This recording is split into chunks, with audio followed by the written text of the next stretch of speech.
Moi, Paul, le prisonnier de Christ, moi, le prisonnier dans le Seigneur, je souffre jusqu'à être lié comme un malfaiteur, mais la parole de Dieu n'est pas liée. N'est donc pas honte du témoignage de notre Seigneur, ni de moi, son prisonnier. Éphésiens 3:1, Éphésiens 4:1, 2 Timothée 2:9 et 2 Timothée 1:8. Dans un certain sens, on peut dire de l'apôtre Paul qu'il personnifie l'histoire de l'Église dans la présente économie. Qu'il s'agisse de sa vie extérieure ou de son expérience personnelle, on peut très bien établir un parallèle entre l'un et l'autre.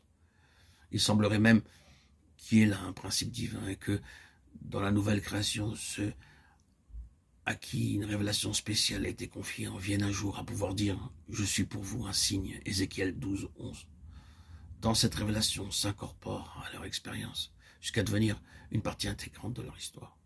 Si nous prenons par exemple les quelques passages mentionnés, nous constatons que vers la fin de sa vie, Paul a vu le cercle de son influence directe se rétrécir de plus en plus. D'une part, il eut à souffrir d'un abandon assez universel de la part de son entourage, et d'autre part, en ce qui concerne le témoignage proprement dit, son action devint beaucoup plus spéciale et concentrée.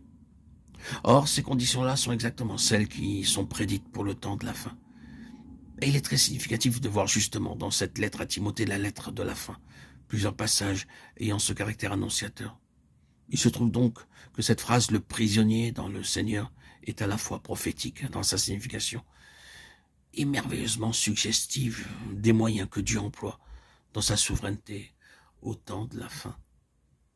Quand nous jetons un coup d'œil d'ensemble sur les incidents qui ont abouti au départ de Paul pour Rome comme prisonnier, quand nous lisons en particulier cette parole d'Agrippa, cet homme eût pu être lâché s'il n'en eût pas appelé à César. Nous ne sommes ici pas loin de penser qu'il dut y avoir dans toutes ces circonstances des erreurs, des accidents, sans lesquels l'issue eût pu peut-être été différente. Qui sait si la justice romaine n'eût pas desserré son emprise, et si le ministère de l'apôtre, encore plein de promesses, ne se fût pas développé vers de nouveaux horizons. Ces pensées-là viennent spontanément à l'esprit quand on regarde les choses de près. Et l'on peut se demander si l'apôtre lui-même, dans les heures difficiles, ne s'est pas reproché d'avoir été trop impulsif dans son appel à l'empereur. Eh bien, non. Au fur et à mesure qu'il allait de l'avant aux écoutes de ce que le Seigneur pouvait lui dire, percevant sa voix de temps en temps, qui lui donnait l'explication des choses, bientôt la vraie nature de sa situation devint parfaitement claire pour lui.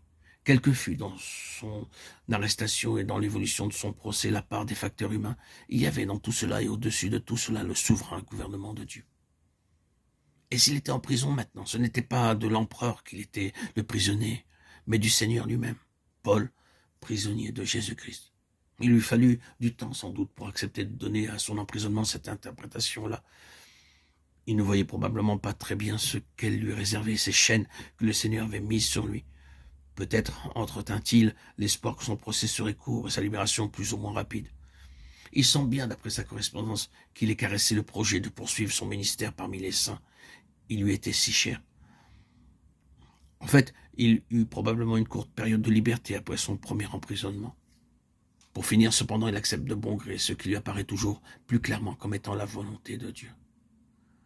Et il se rend compte, quoique lentement et sans doute par étapes successives, que c'est dans l'intérêt supérieur du corps de Christ qu'il doit passer par cette épreuve. Ainsi en est-il pour le peuple de Dieu quand l'heure sonne pour lui d'envisager la dernière étape de sa vie spirituelle. Car la révélation de Jésus-Christ n'est pas simplement une question de salut personnel, elle comporte des développements et des aboutissements qui font intervenir le plan éternel de Dieu et qui dépassent infiniment la simple préoccupation d'échapper à la perdition. Quand donc le moment est venu pour l'Église de regarder en face ces choses suprêmes, Dieu nous impose des limitations de toutes sortes et nous cerne de toutes parts. Il nous met à l'étroit et nous isole. Toute l'activité de naguère très bonne, très juste et très nécessaire pour atteindre un certain degré d'avancement se trouve désormais incapable de nous conduire plus loin, mais quelque chose de plus consistant devient indispensable.